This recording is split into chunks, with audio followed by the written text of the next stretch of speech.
আসসালামু আলাইকুম। তো হচ্ছে যারা ডক্সে কাজ করবেন তো তাদের জন্য যে আপডেট অবশেষে তারা ডিপোজিট অপশনটা চালু করে দিছে মানে উইথড্র করতে পারবেন। তো ফার্স্ট অফ অল আপনি ডক্সের মধ্যে আসবেন, পরে ডিপোজিট টু এক্সচেঞ্জ লেখা আছে এটাতে ক্লিক করবেন।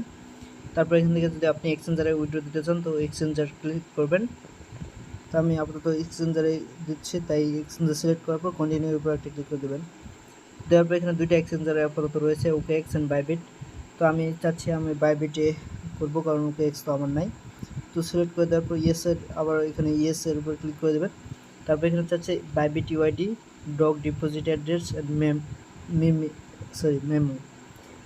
তো এগুলো হচ্ছে বাইবিটে পাবেন। বাইবিটে চলে যাচ্ছি আমি। তো বাইবিটে চলে আসার পর এখানে যে ডিপোজিট অপশন আছে ডিপোজিট অপশনের উপর একটা ক্লিক করে দেবেন। তারপর ডিপোজিট ক্রিপ্টো লেখা আছে এটাতে একটা ক্লিক করে দেবেন।